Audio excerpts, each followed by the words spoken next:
നിന്നും ഒരു പാമ്പിന്റെ ഡോക്ടർ വന്നു. അമേരിക്കയിൽ നിന്നൊരു ഭ്രാന്തിന്റെ ഡോക്ടർ വന്നു എന്ന് നമ്മുടെ ശാന്തം പറഞ്ഞു. എന്നാലൊന്ന് കണ്ടേക്കാന്ന് കരുതി അങ്ങോട്ട് ഇറങ്ങിയിരിക്കാം. കണ്ടോളൂ, ഞാനാണ് ഭാഗ്യവാൻ. നമ്മ ദാസപ്പൻ കുട്ടിയും രാജപ്പനും കുട്ടപ്പനും ഒക്കെ പറയുന്നു എന്റെ പെരുമാറ്റത്തിൽ എന്തെല്ലോ മാറ്റങ്ങളുണ്ടെന്ന്. ഡോക്ടർ ഒന്ന് നോക്കിക്കേ.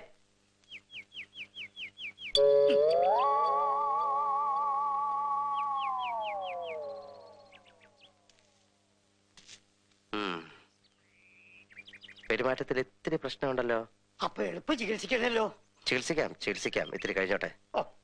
ഞാനേ അകത്തൊരാളെ മുറിക്കകത്തിട്ട് പൂട്ടിയിട്ട് ഇങ്ങനെ ചികിത്സിച്ചോണ്ടിരിക്ക. അത് കഴിഞ്ഞോട്ടെ, എന്നിട്ട് നോക്കാം. പിന്നെ പോകുമ്പം വെള്ളത്തിൽ ചവിട്ടാ സൂക്ഷിച്ചു വേണം. വെള്ളം തൊട്ടാൽ അപകടം. വെള്ളം വെള്ളം കിടക്കുന്നു.